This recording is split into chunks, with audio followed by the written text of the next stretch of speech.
ചെറിയ പെരുന്നാൾ ദിനത്തിൽ നടക്കുന്ന ചെറുവാടി ഫെസ്റ്റ് 2025 കാർണിവലിന്റെ ഒരുക്കങ്ങൾ പൂർത്തിയായി. കൊടിയത്തൂർ ഗ്രാമപഞ്ചായത്തിന്റെ സഹകരണത്തോടെ വ്യാപാരി വ്യവസായ ഏകോപന സമിതി ചെറുവാടി യൂണിറ്റാണ് ഫെസ്റ്റ് സംഘടിപ്പിക്കുന്നത്. കൊടിയത്തൂർ ഗ്രാമപഞ്ചായത്തിന്റെ സഹകരണത്തോടെ വ്യാപാരി വ്യവസായി ഏകോപന സമിതി ചെറുവാടി യൂണിറ്റ് സംഘടിപ്പിക്കുന്ന കൊടിയത്തൂരിന്റെ കലാ സാംസ്കാരിക വൈജ്ഞാനികോത്സവമായ ചെറുവാടി ഫെസ്റ്റ് 2025 കാർണിവലിന്റെ ഒരുക്കങ്ങളാണ് പൂർത്തിയായത്.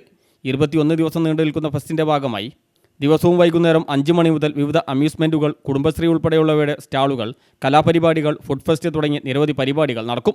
ദിവസവും കേരളത്തിലെ പ്രമുഖ ബാൻഡുകളുടെ കലാപരിപാടികളും ഫെസ്റ്റിൻ്റെ മറ്റൊരു പ്രത്യേകതയാണ്. ഉദ്ഘാടന ദിവസം സോഷ്യൽ മീഡിയ താരങ്ങളായ കൊമ്പക്കാട് കോയയും കുഞ്ഞാപ്പുവും എത്തുന്നുവെന്നതും കാർണിവലിൻ്റെ പ്രത്യേകതയാണ്. കുട്ടികൾക്കും മുതിർന്നവർക്കും ആസ്വദിക്കുന്നതിനായി മരണക്കിണർ, ആകാശ ഊഞ്ഞാൽ, ആകാശത്തോണി, ഡ്രാഗൺ ട്രെയിൻ ഉൾപ്പെടെയുള്ള അമ്യൂസ്മെൻറ്റുകളും ഒരുക്കിയിട്ടുണ്ട്. നിലവിൽ വ്യാപാരി വ്യവസായി ഏകോപന സമിതിയുടെ ആഭിമുഖ്യത്തിൽ നടന്നുവരുന്ന വ്യാപാരമേളയോടനുബന്ധിച്ചാണ് പരിപാടി നടക്കുന്നത്. News bureau, Mukkam.